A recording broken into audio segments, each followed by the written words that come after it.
Hi, everybody. Thanks for being here. My name's Adam. I'm the Director of Programs for the Institute for Journalism and Natural Resources. I think most of you know who we are. For those of you who are new to us, uh, virtual workshops like this is just one of many things we provide for journalists covering energy, environment, climate, any kind of story where human and natural world intersect. We put on in-person programs. We have annual reporting awards that get people out in the field to report on stories. So definitely keep an eye on what we're up to. And now that you've signed up for this, you're going to get our emails anyway. So maybe read them and don't delete them. We do some cool stuff. Anyway, we've asked you here to talk about the now newly revised Chesapeake Bay Watershed Agreement. Um, the original Chesapeake Bay Watershed Agreement was originally drafted in 1983. There have been, I believe, four different versions in this new revision, with the aim of basically reducing pollution, increasing conservation, and restoring the health of the largest estuary in North America, or at least in the US. So we've brought three amazing people today to talk to you about this newly revised agreement. And they are Carl Blankenship, Don Bosch, and Fred Tutman. And I'm going to introduce them to you all in the order that they're going to speak. And then I won't say anything else because I don't know anything compared to what these guys know about the Chesapeake Bay. So, Carl is the founding editor of both the Bay Journal and Bay Journal Media. He's won many awards and recognition for his work, including the 2001 Excellence in Journalism Award from the Renewable Natural Resources Foundation. In 2006, he received the Lifetime Achievement Award from the Chesapeake Bay Foundation. Before the Bay Journal, he was a reporter at the Harrisburg Patriot News in Pennsylvania and the Saginaw News in Michigan. He's a graduate of Michigan State University with a degree in journalism. Thanks for being here with us, Carl. Don Dr. Don Bosch is President Emeritus and Professor Emeritus at the University of Maryland Center for Environmental Science. He spent 45 years of his long career teaching, researching, advising, and communicating about the Chesapeake Bay. He's also conducted research on coastal ocean environments in the Gulf of Mexico, Baltic Sea, Australia, and China. While president at UMCES, Don served as Maryland's Bay subcabinet under five governors and was a member of the Maryland Commission on Climate Change for a decade. He served on the Chesapeake Bay Program's Scientific and Technical Advisory Committee for 19 years, and he has a strong interest in communicating science through news media and currently heads the board of directors for the Chesapeake Bay Journal. And last but not least, we have Fred. Fred is a grassroots community advocate for clean water in Maryland's longest and deepest intrastate waterway, and he holds the title of Patuxent Riverkeeper, an organization he founded in 2004. He also lives and works on an active farm located near the Patuxent that has been his family's ancestral home for nearly a century. Prior to riverkeeping, Fred spent 25 years working as a media producer and consultant on telecommunications assignments all over the globe. He now teaches an adjunct course in environmental law and policy at historic St. Mary's College in Maryland. Mm. And he's an accomplished blacksmith, farmer, and outdoor adventurer, and the recipient of numerous regional and state awards for his environmental works. He's among the longest serving waterkeepers in the Chesapeake region, and he is the only African American waterkeeper in the nation. So those are the three folks who are going to talk to us today. We're going to start things off with Carl, then hear from Don, and then Fred. Um, just a matter of how we run these webinars. We're going to let all of our speakers speak first, and then we're going to field Q&A from the journalists, so you can ask questions and the entire panel can chime in with answers. So hold your questions until all three of our speakers have gone. And without further ado, Carl, I'm going to mute myself and turn this over to you. Okay. Well, I have the unenviable task of trying to concisely summarize like half a century of history about of how we got to where we are today. And the whole Chesapeake Bay restoration effort actually dates to around 1973 when former Senator Mac Mathias of Maryland had been hearing a lot of alarming stories about the state of the Chesapeake Bay. You know, the seafood harvests were down, underwater grass beds were disappearing, and raw sewage was pouring in. And then just for a broader historical context, if you go back half a century, that's it was a real time of environmental awakening. You know, the Cuyahoga River had caught fire a few years earlier. People were talking about like Lake Erie being dead. EPA was only 3 years old. The Clean Water Act had passed like the year before. And so there was really a growing sense of general environmental alarm. And in the Bay in particular, it was aggravated because in 1972, Tropical Storm Agnes, which was something like a 1 in 500 year storm, had really ripped through the watershed, dumping 2 feet of rain in places. And it flushed like massive amounts of sediment and nutrients into the bay. And it was really a mess. Um, and Not surprisingly, Matthias took a 5 day tour of the Chesapeake, and not surprisingly, he summed that up in an interview with me like years later. He said just the whole thing just looked really muddy. Um, but it was a big event. He talked to more than 100 people. You know, the EPA administrator came out to join him for part of it. The Interior Secretary um, came out. And it led him to push for a multi-year study of the Bay's problems to be done by the EPA. And that was done in the late 70s and completed in 1983. And it highlighted a number of ills, but eutrophication from excess nutrients was really flagged as a primary issue for the Bay. And that report led in 1983 to the signing of the first Chesapeake Bay Agreement by the state governors and the EPA administrator.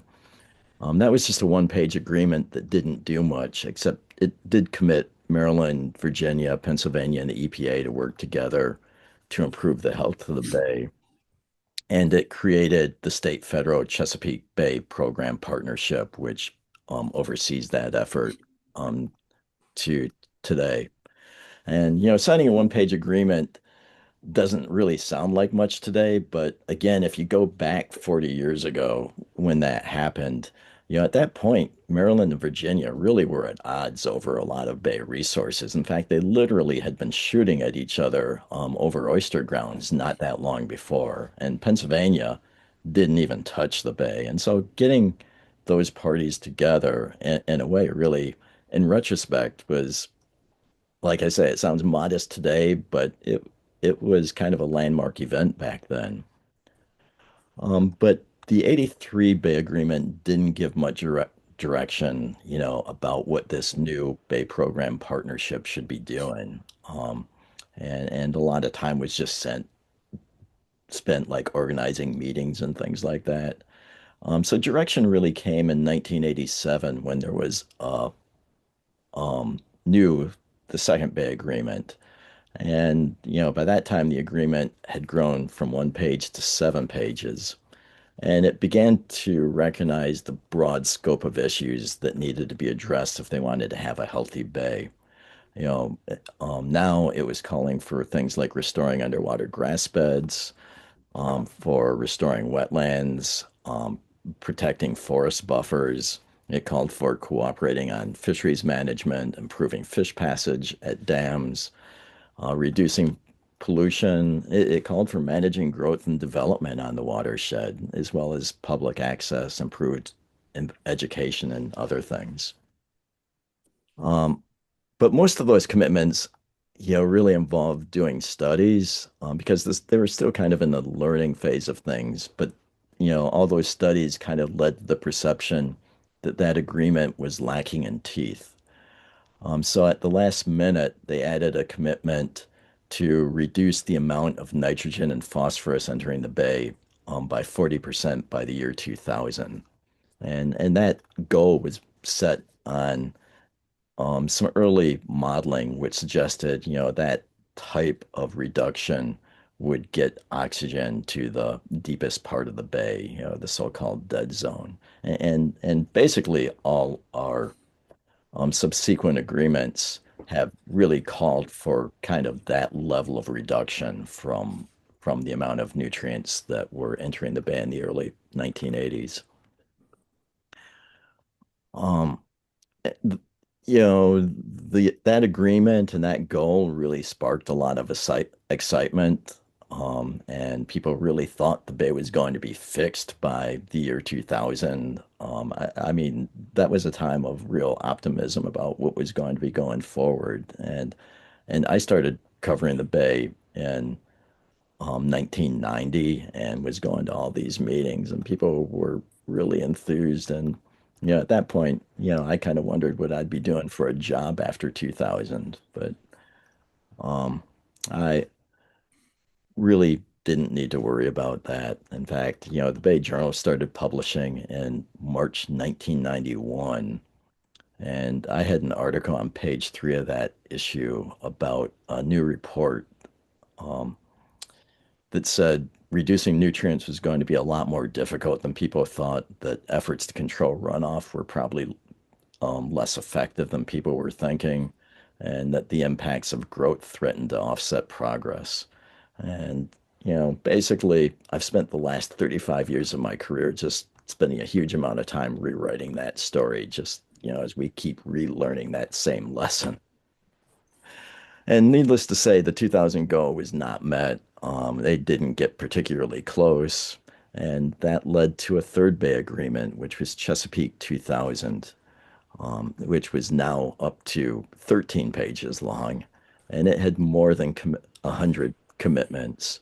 And because, nutrients seemed to be driving a lot of stuff in the 87 agreement, some of these started to now include like measurable goals as well.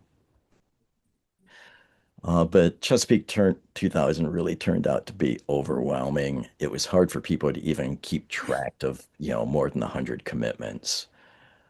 Um, but, I will say when I look back, Chesapeake, it laid out all this big framework, but Chesapeake 2000, in a way, was the most holistic of the Bay Agreements because it really recognized the breadth of issues that needed to be dealt with if you're going to restore the bay. It talked about cleaning up urban waterways. It talked about reducing direct discharges from boats. It took a shot at actually setting a goal to reduce the rate of sprawl development on the watershed. And, it called for preventing the introductions of invasive species. It had um, some pretty forward-thinking goals on forest buffers and other things, as well as for fisheries. Um, but the one thing that was learned is that goals that didn't align with the missions of state or federal agencies, or were really the emphasis areas of environmental groups, tended to not get attention and didn't go anyplace. And so, it had 100 goals, but a lot of them just really fell off within a few years, where nobody was really working on them. Um, one goal that did get achieved kind of was part of the nutrient goal. The Chesapeake 2000 agreement reset the nutrient reduction goal for 2010, but it called for the development of a total maximum daily load for the bay if the nutrient goal wasn't met. And of course, the nutrient goal wasn't met in 2010 either. But they did complete the Chesapeake Bay TMDL by the end of 2010, which was on time. And so that part of the agreement was effective. I was going to talk a little bit more about the TMDL because it has its own stories and stuff, but I'd run out of time going into the TMDL. But just for those who may not be familiar, in a nutshell, a TMDL basically establishes the maximum amount of pollution that a water body can receive and still meet its water quality objectives. And it has some real enforceable elements like point sources have to um, obey the limits that get set in the TMDL and stuff. The authority over non-point sources gets to be a lot more murky. And it did build a lot of expectations which may not have been realistic, but other people may be talking about that. But the TMDL development took a lot of time and effort. It dragged on for years. I went to multi-day meetings that would happen many times a year as this went on, and it kind of detracted from other things. And so, although a lot of Chesapeake 2000 commitments expired in 2010, they didn't really start working on a new Bay Agreement until well after 2010, because the TMDL was just kind of consuming all the effort. But it, they did in 2014 complete what was the fourth Bay Agreement, which was the Chesapeake Bay Watershed Agreement. And that was the first one to include watershed in the name. And it was expanded to include New York, Delaware, and West Virginia. And by this time, as I alluded to, they'd kind of realized that 100 commitments doesn't work, and they narrowed it down to like just 31 outcomes, including meeting the TMDL goals. It had things for oyster restoration, land preservation, wetland restoration, forest goals, forest buffers, underwater grasses, fish passage, and so forth. But the one thing you started to see with um, the 2014 agreement is that instead of going back and looking at what would be good for the Bay, you started to see an agreement that was really more closely aligned with activities that match the missions of agencies or environmental groups. There's a few exceptions, but overall, these agencies had developed maturing programs to deal with some of the things like forest buffers and stuff. And getting those kind of included in the Bay Agreement, that allowed legislatures, Congress, foundations, and stuff that they could go to the funding agencies and say, keep supporting this work. It aligns with the Bay goals, and so it kind of helps maintain activities, and you see kind of a bureaucratization of the Bay effort that really starts to come to the fore in that agreement.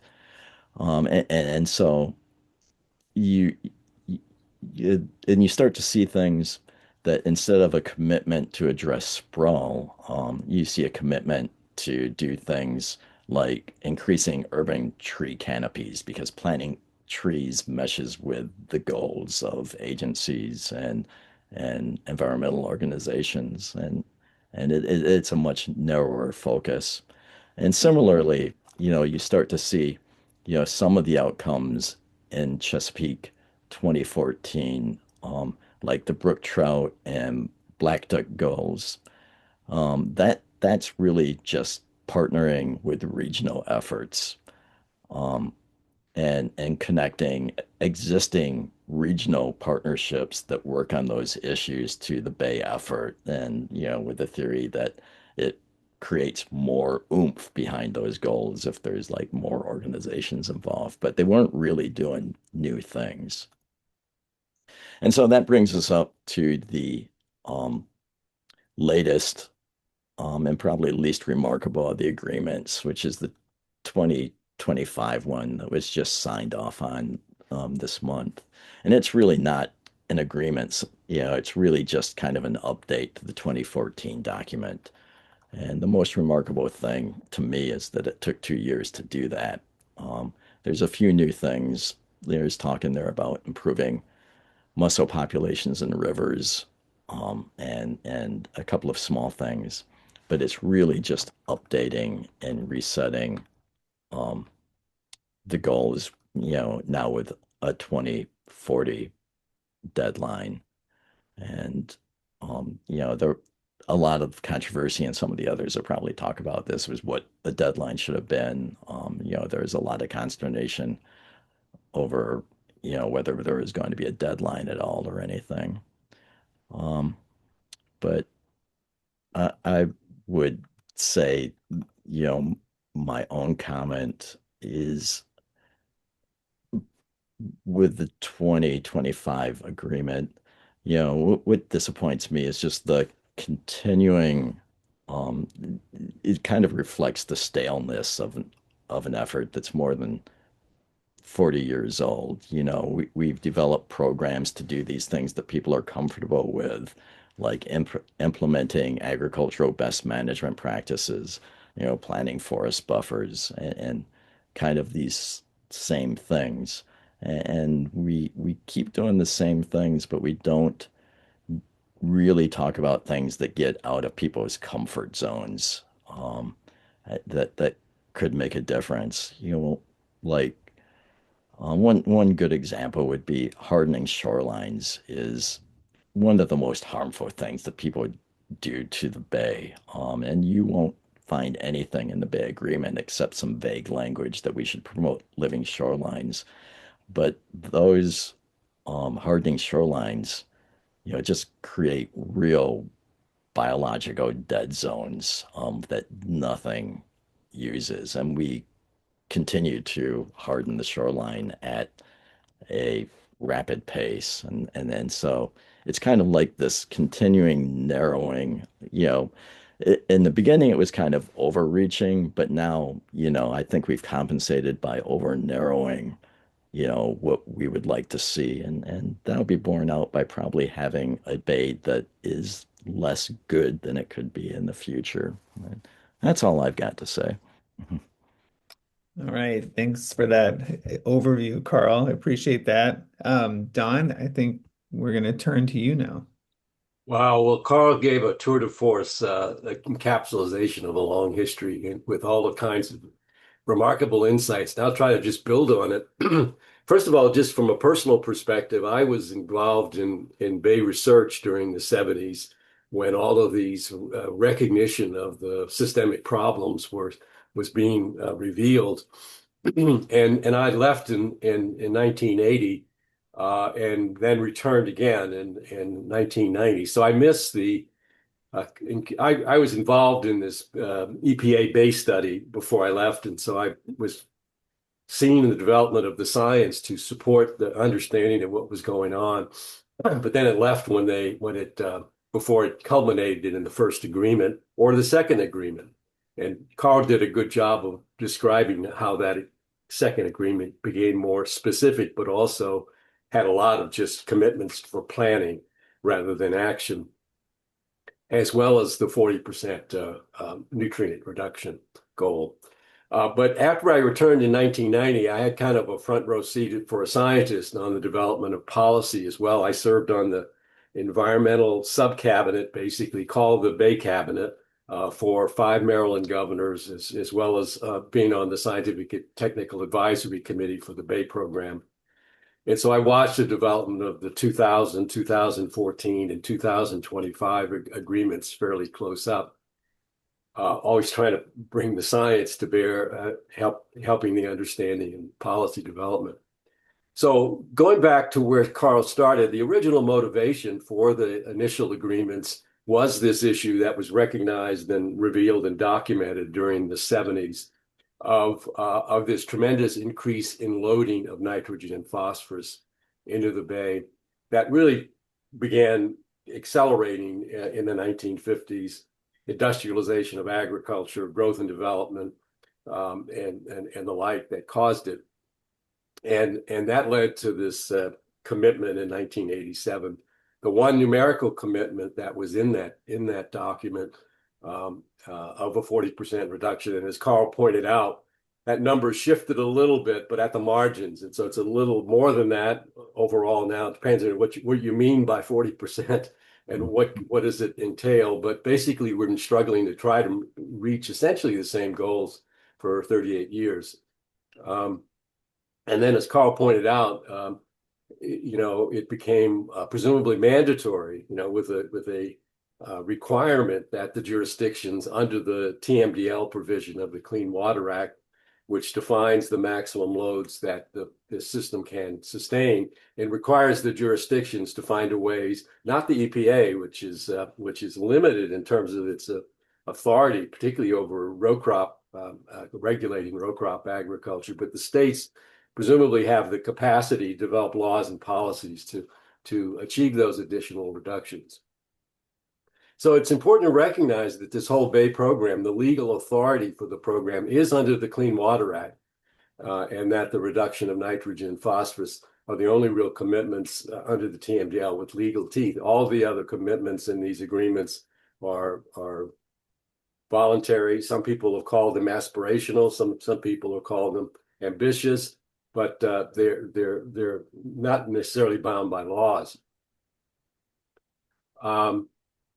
And so, and it is commendable from a perspective of managing the bay and its watershed and ecosystem context that the agreement has expanded from just that more narrow focus to all the other things that the agreements cover, from population growth to development, living resources in the bay and in the watershed, actually, public information, access, governance, all of those things. But as Carl also pointed out, that it became overwhelming. We were trying to do so many things with so many different commitments that from one perspective, it was moving in the right direction of thinking of this estuary and its watershed as a whole ecosystem. How do we manage it thus? But it also diluted attention to some of the common problems that were affecting the watershed and how it affected the bay. So how do you deal with all of those issues at the same time is problematic. There are implementations and committees on virtually everything. Protecting brook trout is a laudable goal, but the connection with the bay is tenuous at best. And as Carl pointed out, just because there was an activity dealing with brook trout in the watershed, this was folded into the agreement. On the other hand, managing and restoring blue crabs and oysters is pretty essential to dealing with the bay as an ecosystem, but it only affects only the responsibility of 2 of the 6 states within the watershed. So you have to ask whether compacts between those 2 states to managing those resources might have been as effective or more effective than trying to also roll that into the Chesapeake Bay program and its agreements. On the other hand, alleviation of the nitrogen and phosphorus pollution and related goals for stream buffers and wetlands that were included, those were included initially largely because they were seen as very important to dealing with the capturing the nutrient losses that come down to the bay. These must be at the core of what affects the entire estuarine ecosystem, and it requires the participation of states in the watershed, not just along the estuary. And now we have made considerable progress, actually. As Carl pointed out, we've repeatedly missed the ultimate goals. But if you look at what's actually achieved, you'll see that we have reduced nutrient inputs, but they've almost all come as a result of 2 things. One is we have made substantial public commitments and expenses, resources into putting in advanced waste treatment of wastewater throughout the watershed. It really is one of the areas of the world where this has been done on a more extensive scale than almost anywhere else.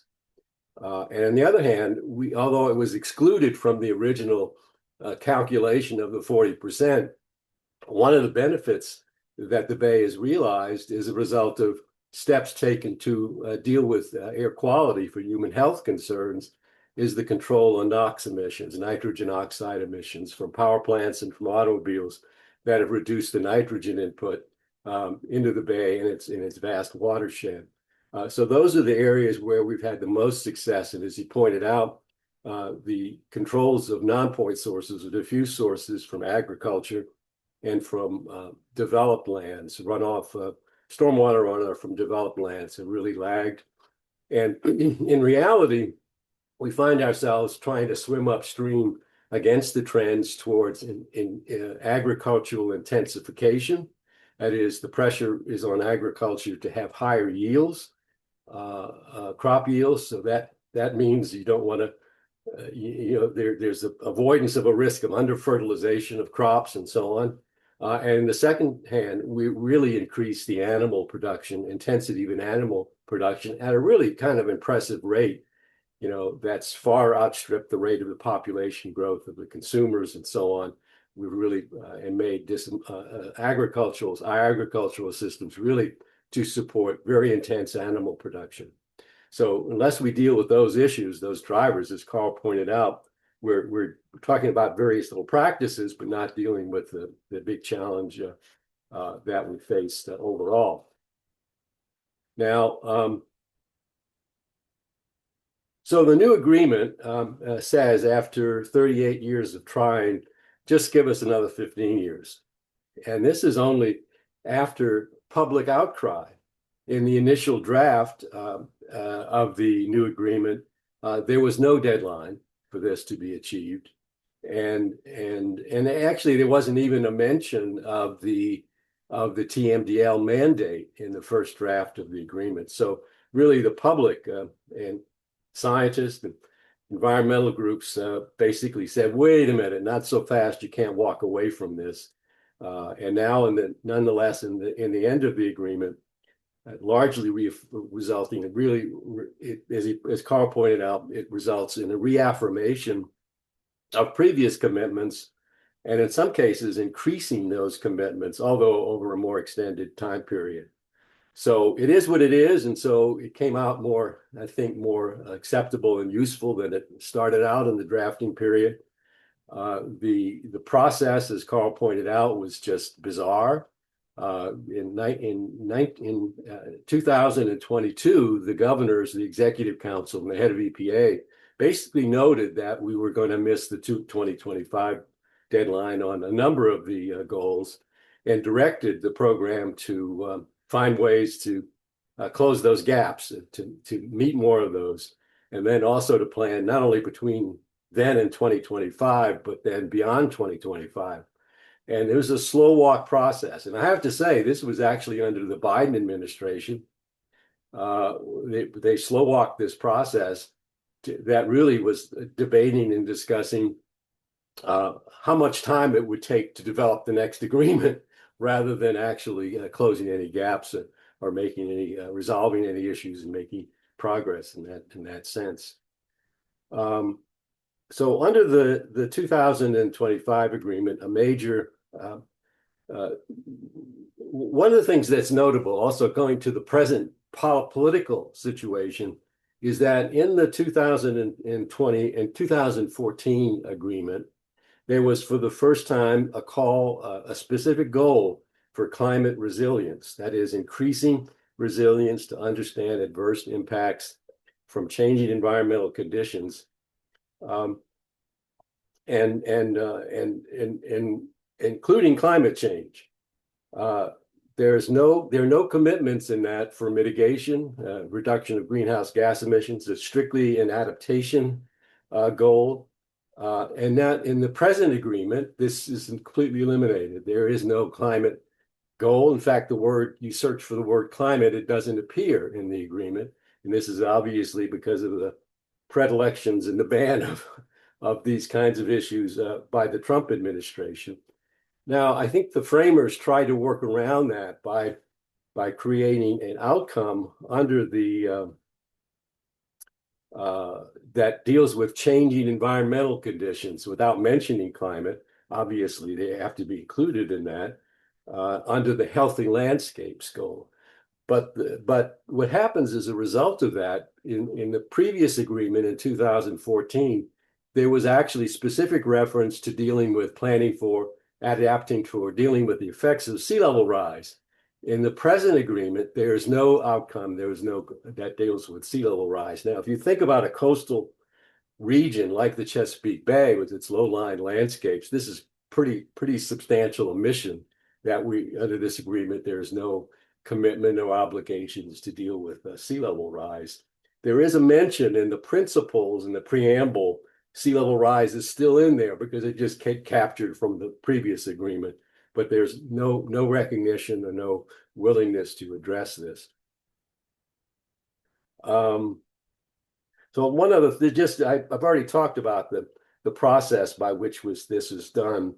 This new agreement was done, and I want to note that one of the strange things about it if you look at the new agreement, and it's online, hopefully you've had a chance to see it. At the very end of the agreement, there is a page that has the signers of the agreement. Those signers are the signers of the 2014 agreement. So Governor O'Malley, Governor McAuliffe, and so on. There is no signatories for this new agreement that's composed of present officials representing the jurisdictions. I don't quite understand the rationale for that. They said it's because it's a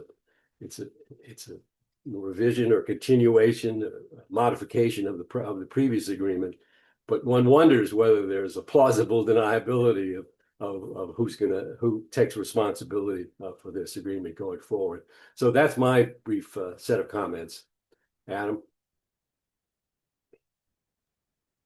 All right, Don. Thanks so much.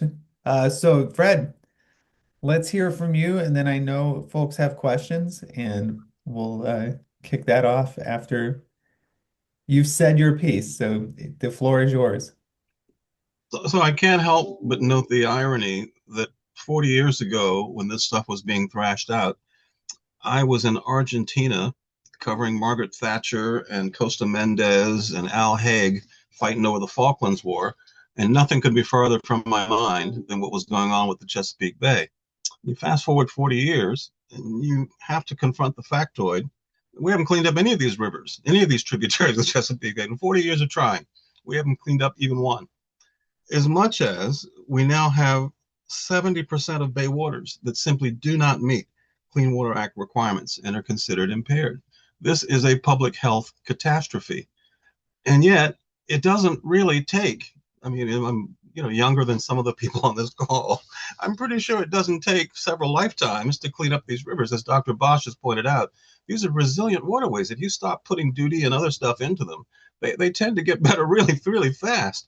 The legend of the Patuxent, which kind of led the charge, as I gather, back in the 80s, as far as citizen action, as far as galvanizing political momentum, and some really powerful brinkmanship from some people I've been very honored and fortunate to meet and have worked with along the way. Senator Bernie Fowler, Joe Tidings, Senator Tidings, who's since passed away, and many, many others.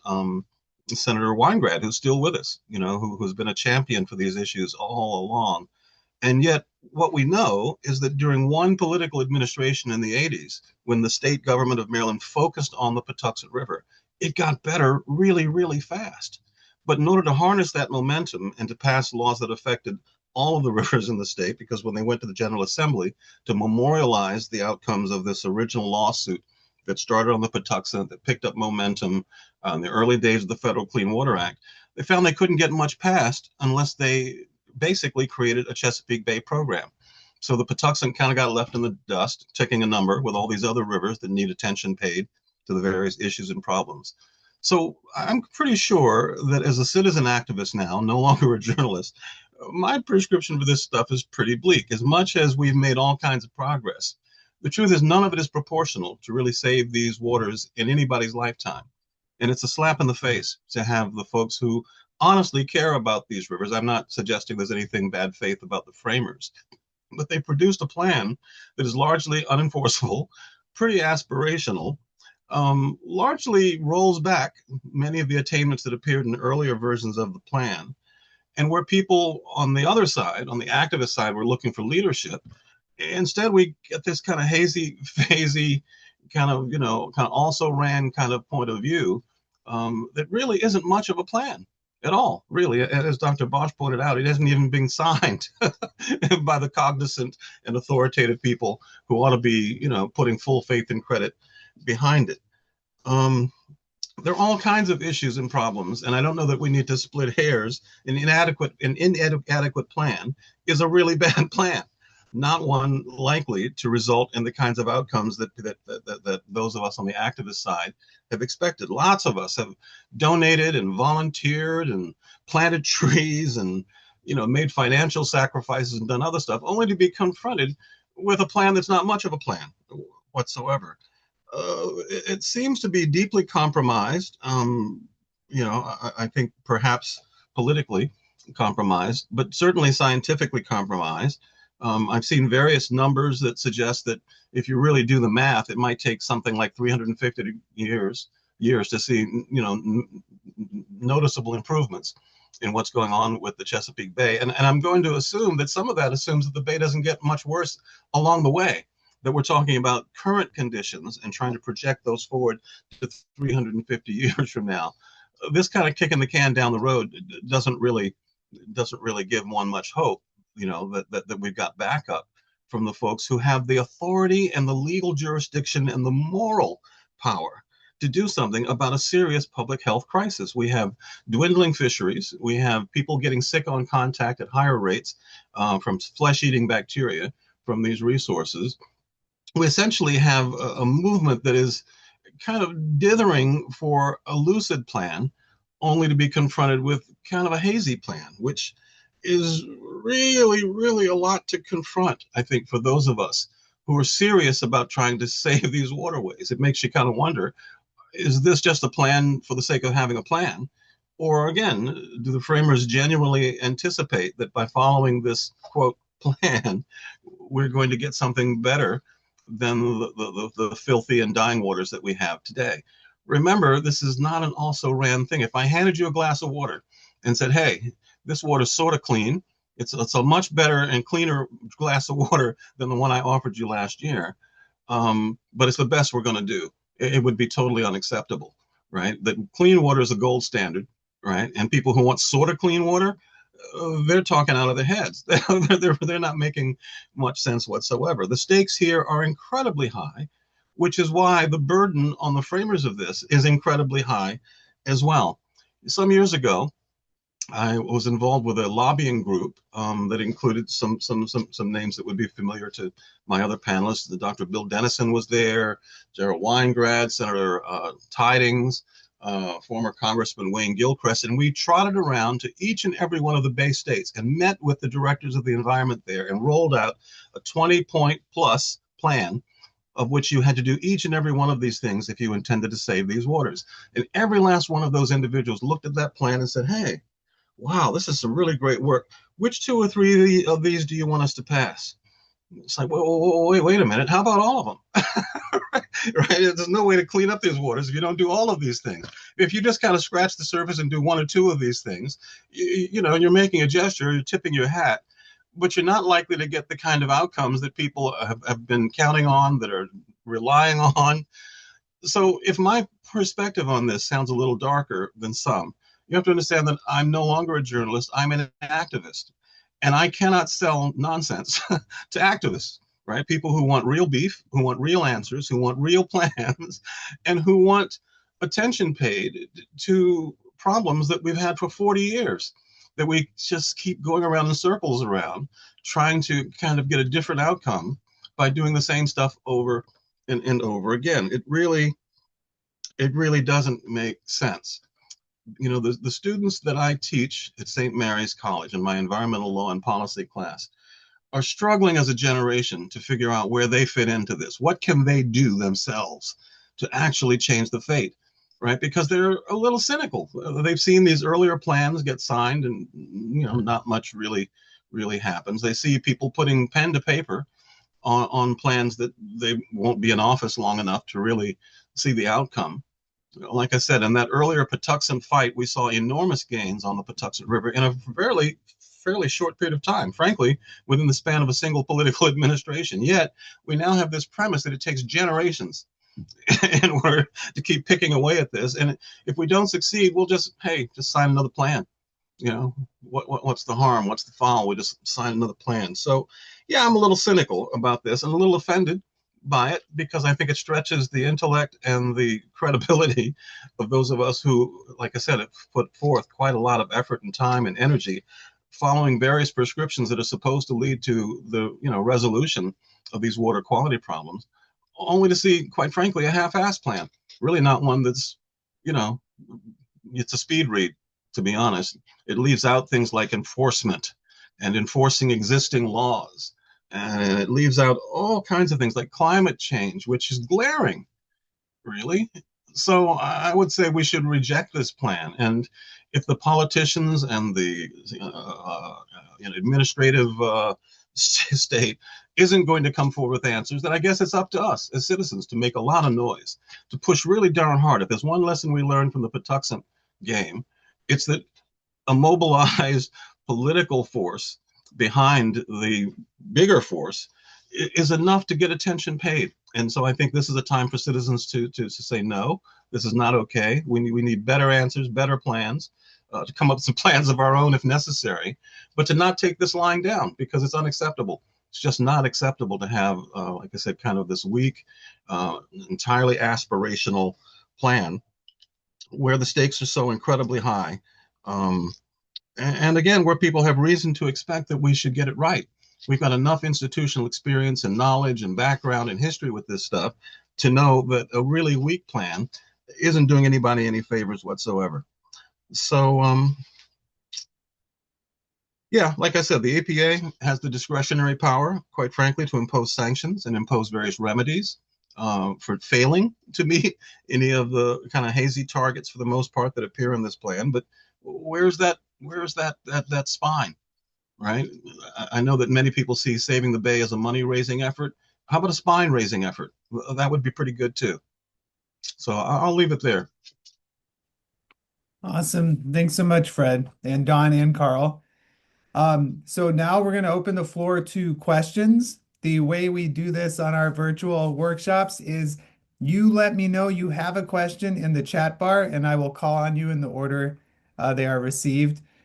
When we very first started this, I told everyone to raise their hand, and the whole screen raised their hand. And so I didn't know where to start on calling people. So Virginia went first by default by asking a question. So I will let her ask it, and then we will ask that you all turn your screens on for Q&A so that our speakers can see they are indeed speaking to fellow humans. And we'll make this just a little more personal than the dark screen of nothing that often happens with Zoom. So Virginia, go for it. Hi, thanks so much, everyone. I appreciate it. I'm curious, Fred, if there is any momentum towards, whatever rejection of this plan could look like. I've seen lonely voices in op-eds. I've not seen any organized program to reject the plan. I think there's a reflex in kind of the Bay culture that we have to compliment and thank folks up front for all the gains and things that we've done thus far. But the idea, I think, of totally rejecting the plan, I think there's a fear that people won't get anything if they reject what's being proffered. And that's unfortunate because I do think that history shows that if we make enough noise, people who make lots and lots of noise get cleaner water every day. In my watershed, the folks with their squeaky wheels are the ones who get attention paid. And here's a chance, I think, for folks to get really squeaky. So I hope you'll write about this and your constituents and readers will understand that it's an opportunity to save something that is irreplaceable and fundamental to our ability to survive as humans on this planet. All right, thanks, Fred. Carl, Don, did you have anything to add to that? As I wait for a room full of journalists to formulate a question, surely Just Virginia is not the only one. following what Fred said, there was part of the reason it took this long, like 2-year period that Carl and I referred to come up with even a process for developing the new agreement is because we had some states who were, kind of threatening to walk away, to not be involved in the agreement. And so that kind of delayed things. One of them didn't want to recommit or make things go further was Virginia. It was pretty essential to Bay State and under the governor at the time, present governor. Now, interestingly, toward the end of the process, once they started to develop the agreement, Virginia kind of changed its tune. This was I think when the governor recognized that the Republicans would probably lose the control of the state, and they didn't want to be seen as anti-Bay, and wanted to put the responsibilities on the next administration. So they kind of changed tune. And so at the end, in the negotiation over the time frame, it was Virginia and Maryland, the Bay states, trying to argue for a more more aggressive approach, the 2035 as opposed to 2040. In the other states and EPA saying, no, it's going to take longer. We need to, we can't go that fast. The politics to the point, there was a great fear that there would be no agreement, there would be no continuing commitment. And then, of course, the process continued to the point where the last election took place. And with the Trump administration coming into power, even greater concern that the whole thing would be dissolved and dismissed. And interestingly, I think it was because both of Republicans in Virginia, Congressman Whitman, and some folks who were in state government in Virginia who then went to work with the EPA, that they convinced the Trump administration to stay engaged and to not cut the funding, the EPA funding for the Bay program. So the politics in this is very important in terms of how people are trying to navigate the threats about both continuation of the agreement as well as how aggressive it is in terms of its implementation. Yeah, and you could make the argument that, although people talk about the Bay and like to talk about the Bay, the lack of leadership enthusiasm for Bay agreements and substantive commitments goes back decades. In Chesapeake 2000, they argued a lot about a lot of those agreements. And when it came time to actually sign the agreement at that executive council meeting, the only governor that showed up for it was Glendening from Maryland. The other governors wouldn't even show up for the agreement. They signed it in absentia later on. But the we like to think that everyone talks the story that people like valued the Bay and rally around it, but the evidence of that in terms of making meaningful commitments really hasn't been there for a long time. All right. Thanks, you guys. Vero, you have a question. Hi, thank you for doing this and filling us in on all the developments. I covered the situation in the Chesapeake Bay in, I think it was like 4 or 5 years ago. I went to the Virginia Institute of Marine Science, and I'm kind of wondering if they are still doing the restoration efforts. They were using grasses, to try to help restore. I also met with people who were working with oysters, and I'm kind of wondering now, since they really relied on federal funding, if you've seen them being disempowered, and whether they are a crucial partner in the restoration of Chesapeake. And then I have other questions, but let's start with that, if that's okay. Well, since you're talking about the Virginia Institute of Marine Science, a scientific organization, I should probably try to address it. First of all, I'm fundamentally an optimist. I'm looking for areas where we've been successful and what signs for how we can make things better in the future. And in fact, one of the agreements, one of the parts of the 2014 agreement that was fully successful, which seemed to be a reach at the time, was the restoration of oysters in 10 different sanctuary tributaries. These efforts were hard fought because the oystermen kind of resisted them, but they've proven to be tremendously successful in generating self-sustaining populations of oysters, and that are spilling over larvae and increasing the populations more broadly. The same token, the folks at VIMS have really pioneered an effort to help restore grass beds by active planting of grass beds. It's been done to a certain extent here in the Bay, but on the seaside of Virginia, Eastern Shore, it's been enormously successful, where the grasses were essentially functionally extinct, and they've been replanted and they are proliferating. And actually, things like bay scallops, which live in those grasses, have returned.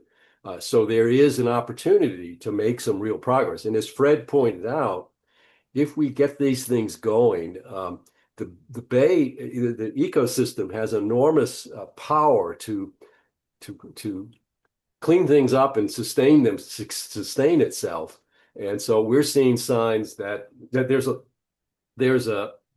kind of a rhetoric out there that the problem that we've been trying to reduce pollution, we've had some successes, farmers are doing everything they can, and trying to blame the bay for its slow response and recovery. And in fact, I think the science shows that, just as Fred pointed out, if we reduce the pollution, the recovery will be in a matter of a few years rather than decades. And so it's clear that we need the big challenge is reducing the pollution rather than worrying about the slow response or the damage in the ecosystem. But I guess my question is, how do you see, their efforts, yeah, have been successful. And I saw a lot of the restoration, they were starting at the Chesapeake Bay. But now with the change, in politics and the funding cuts, to these programs that were basically helping these efforts, uh, do you see that, having a really negative impact? And how fast could everything that they have done, uh, you know, die off? Well, the I mentioned that under the Trump administration, they are not cutting the budget, the federal funding through EPA for the Bay program. However, the other agencies, such as NOAA, that's been funding a lot of the oyster restoration work, the Corps of Engineers, which has funded a lot of this as well. The United States Geological Service, which is really critical to understanding the monitoring of what's going on. All of those agencies face severe budget cuts.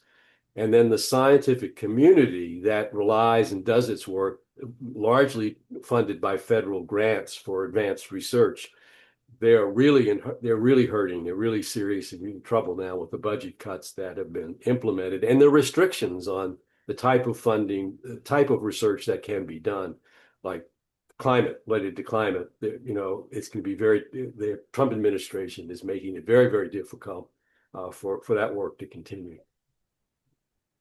All right. Thanks, Don. Next up, we have Dick Mertens has a question. It's good to see you. It's been a while. You're muted though, Dick.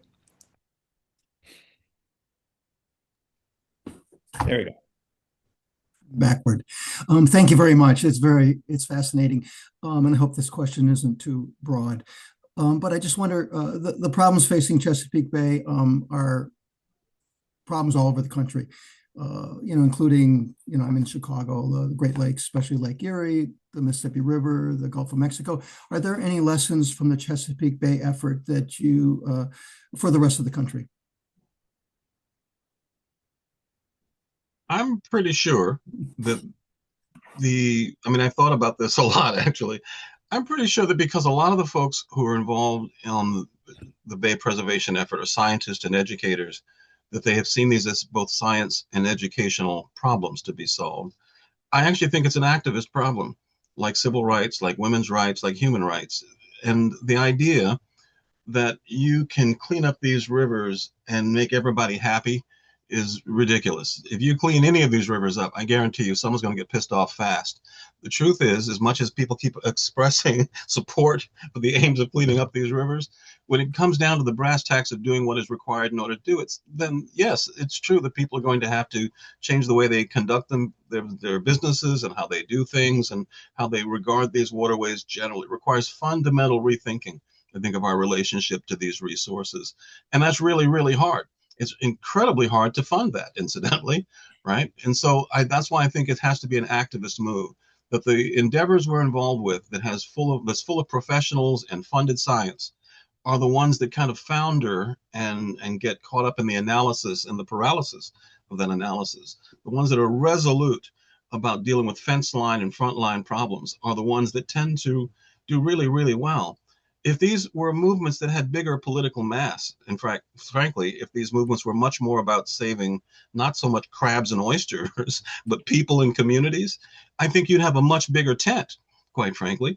That fundamentally white movements, for example, can't carry the weight for something that affects all of us and every one of us. And yet we're still dickering over how much diversity we really need in these movements. Believe me, if we harness the energy of a civil rights movement in the environmental frame, God knows nothing could stop us, and nothing could stop us from cleaning these rivers up. And yet these movements have been slow to change as well, right? They've been about as difficult to change as the fate of the bay.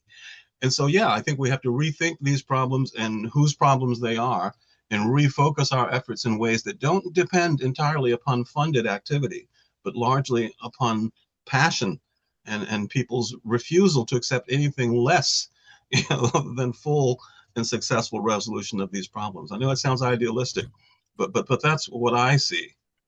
I don't know, maybe one of the other panelists has a different take on it.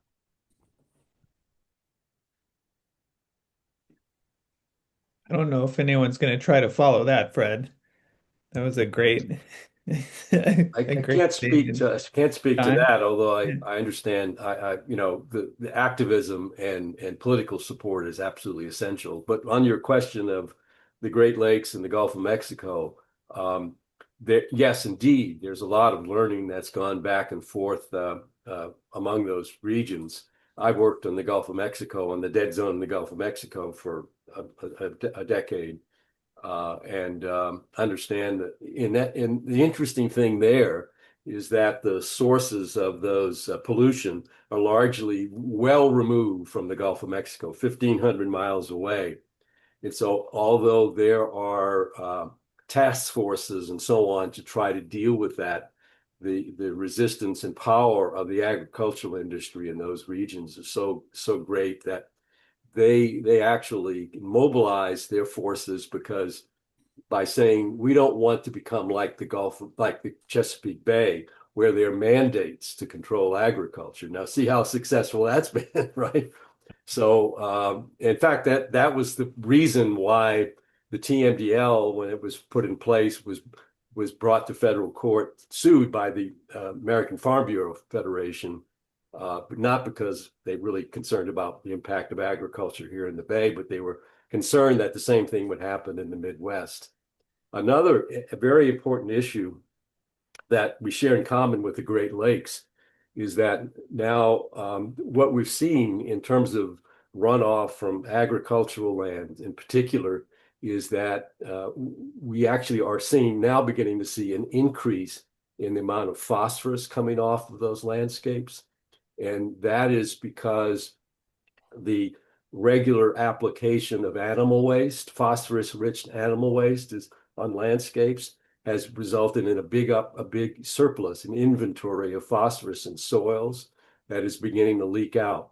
And that's happening in the Great Lakes. That's why some of the improvements, like in Lake Erie, that occurred, water quality improvements, have been reversed because the phosphorus that's been stored in those sediments is now continuing to leak out. So we have that challenge that we both face in both of those water bodies.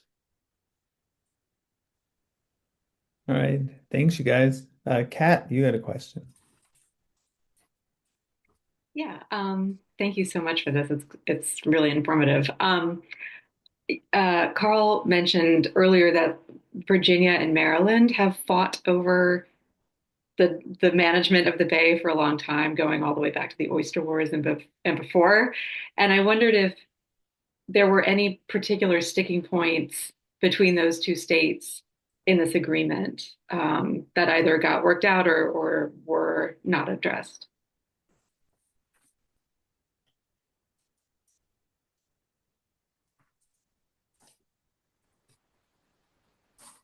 Carl should tell us what his insights and reporting is. Yeah, I mean, there were disagreements between the states and this and other agreements, and at the end, um,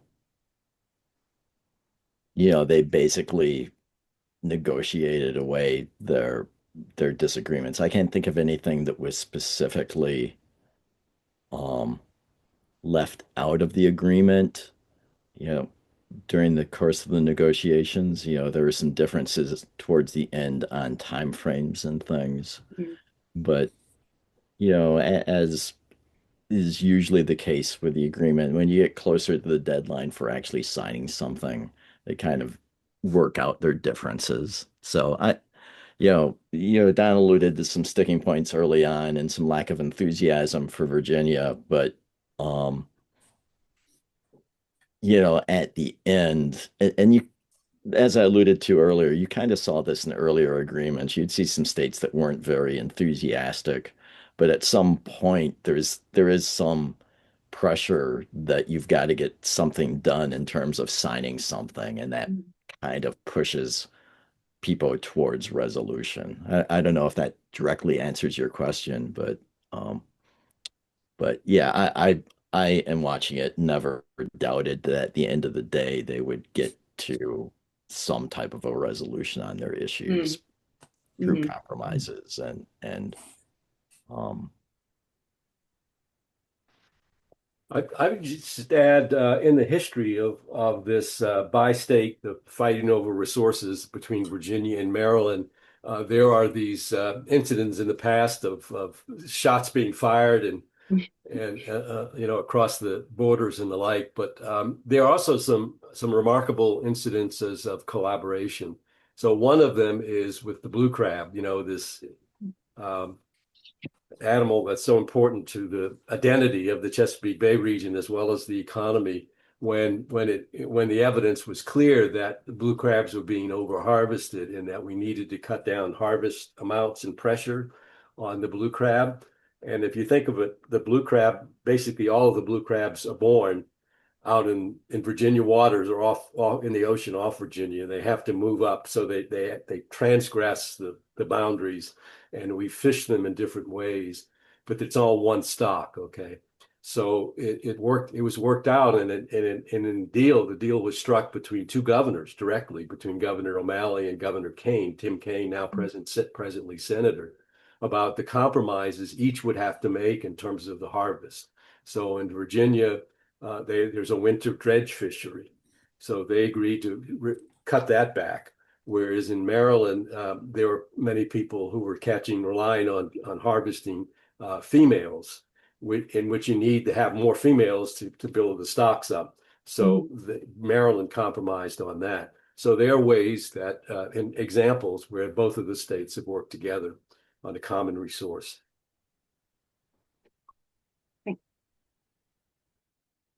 Thanks, Don. Uh, Adam, you're up next with the question. Hey, thanks so much for doing this. I'm Adam Willis. I'm a reporter at the Baltimore Banner. My question, I think, is for Carl, though I would be interested to hear others weigh in also.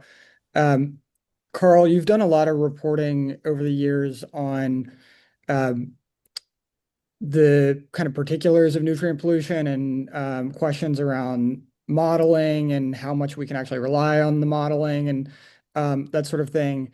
I'm just wondering if you can talk a bit about what you think, um, I guess how confident you are that the steps we're taking right now are effective when it comes to nutrient runoff. And then separately, I guess I wonder if you think the Bay restoration effort has put too much emphasis on nutrient pollution at risk of um, other priorities within the watershed. Boy, I could just talk for hours about the modeling issue, but I'm not going to. But I would say that the nutrient reduction effort um, could be described really as an effort that's more at cleaning up models than it is the Bay, and that's not a statement of cynicism. That's a statement of reality. That the goals are set using computer models. The cleanup plans are written to meet those goals within computer models. and the progress is assessed using computer models. And that is by definition a program that is designed to clean up models. And there's a substantial, um, there are very real reasons to, and this is not to say that these aren't good models, but they're trying to replicate an extremely complex system, and they're making a lot of simplifications in the course of those models to do that. And there's substantial reason to doubt that um, that what we're doing to clean up models is generating the results we expect in the real world. Um, the in a lot of areas, the monitoring results aren't even going in the same direction as the model results. And in places where this has been looked at, a good example is a recent paper looking at Smith Creek in Virginia, um, which was a creek, was a watershed that was prioritized for nutrient reduction efforts in 2010. And they had a fourfold increase in the implementation of best management practices, which did produce a modeled reduction. But, an analysis by US Geological Survey found actually nutrients increased. And, there was an intensification of agriculture in there. And, maybe it would have been worse if there weren't BMPs, but they don't actually even know if those BMPs worked. The study wasn't really designed to answer that question. We just know it didn't directionally go the same way as the model did. And that is is a fault with the effort is that it hinges on the assumption that if we spend a lot of money to fund all these best management practices, which, the way the model works, you buy best management practices, put them in the model, and the model gets cleaner. And the assumption is that if you buy enough best management practices, you ultimately get a clean bay. Whether you're buying anything other than absolution is a really good question. And there is stunningly little effort put into assessing the effectiveness of these um, of these actions that we're taking. And some of these shortcomings, I mentioned that report I wrote about in 1990 saying that these actions were probably um, the effectiveness of these actions were probably overestimated. And that's a repeating theme. There have been efforts made to try to improve that, but the amount of really good analysis that's been done to say that we're doing the right things and in the right places, that those types of analyses are really lacking. And Don may want to talk about this too, but that is something that's really disappointing. And to me, that really calls into question, whether anyone should be optimistic about the 2040 agreement, because it's hard to know that if we just keep doing more of what we're doing now, that's going to get us where we want to go. I'm curious too, and I'd be interested in Don's opinion on this too, but I guess I wonder if you would go so far as saying that the lack of confidence, that we can maybe put in the modeling, um, means that maybe we shouldn't be prioritizing nutrient pollution as much as we are compared to other priorities. I I would not say that we should not be prioritizing Mhm. nutrient pollution. However, I do think that it is possible to walk and chew gum at the same time. Mhm. And I think that there are other things that we could be doing. And I think there's a tendency to um, beat ourselves up over the lack of pollution progress and say we have to double down on that, and we can't do anything else at the expense of other programs. Um, we have shown that other things, Don talked about oysters. That's a remarkable success story. There's other things that we can and should be doing. I think we should be doing more to control growth personally, but um, I would not say we're overemphasizing nutrients. We're just underemphasizing other things. And Mhm. I'd like to hear Don's thoughts, actually. Yeah. Well, Adam, we should be asking you questions because you've covered these issues pretty thoroughly.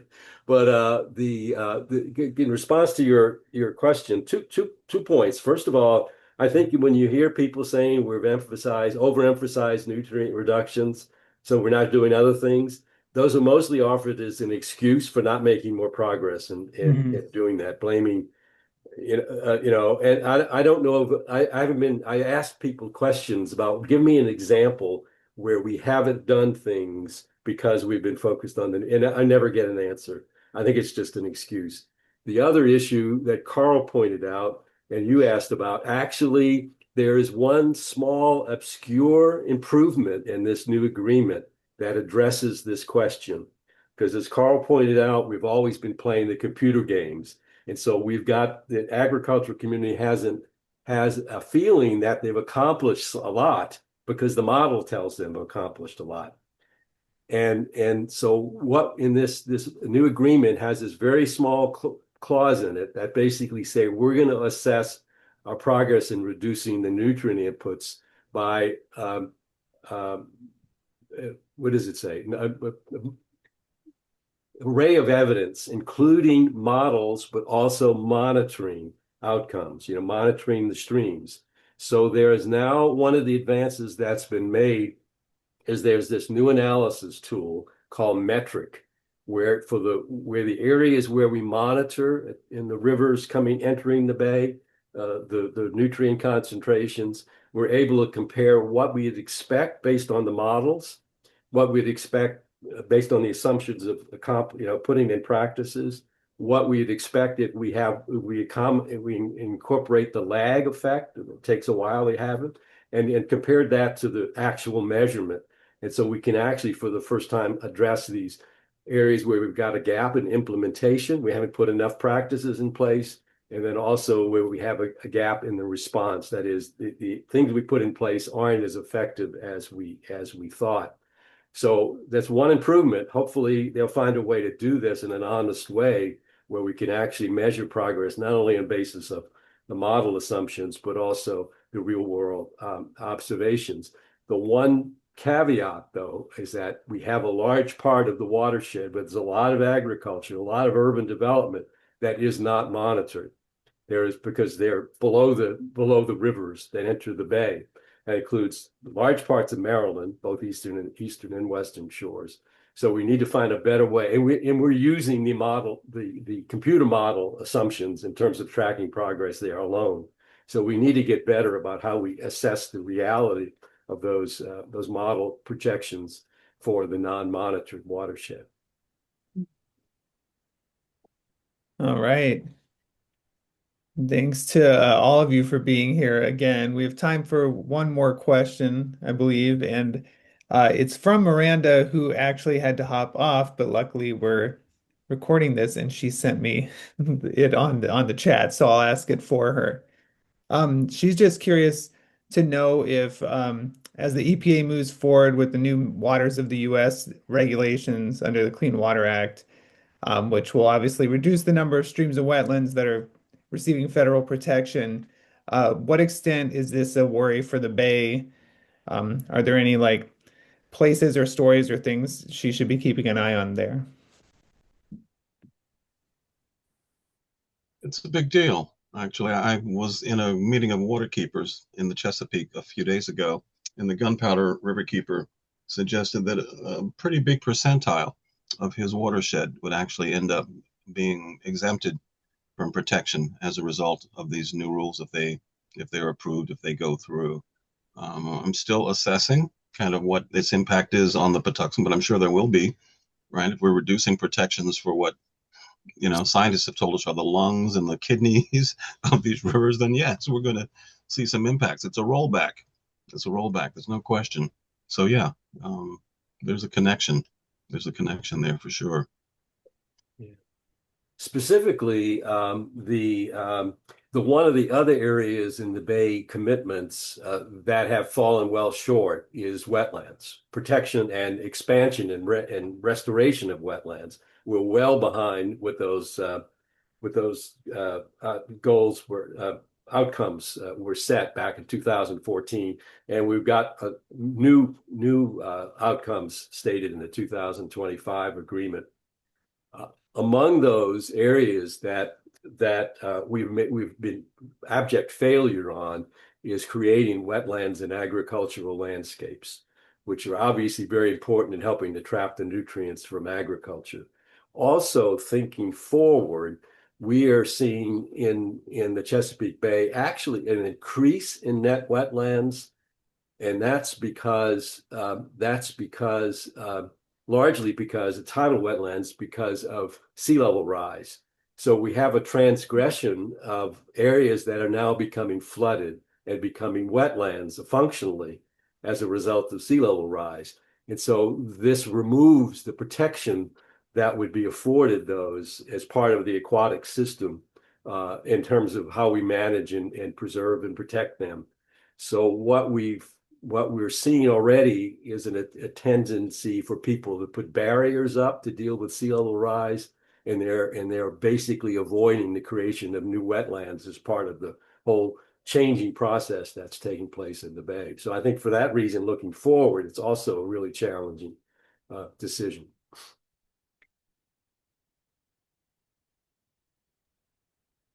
Awesome. Thanks, Don. Okay, Kimberly got a question in under the wire. I'm going to see if any of you, maybe Fred, has a suggestion for this.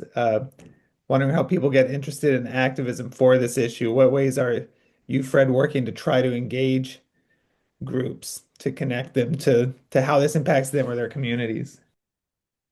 Well, first, I want people to really understand what a rollback this actually is. I don't know that people have perspective.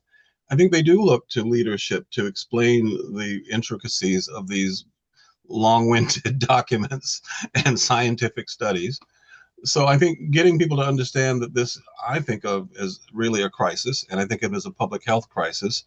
I think there's a tendency amongst the nonprofits that work on this stuff to kind of shine the whole thing as though somehow, there's hope at the end of the tunnel. I'm not saying that it's hopeless by far, but I am saying it'll be much more hopeful if there's many more voices engaged, many more people understand what's at stake here, and really understand how non-proportional this latest agreement is in terms of the problems we're actually facing today.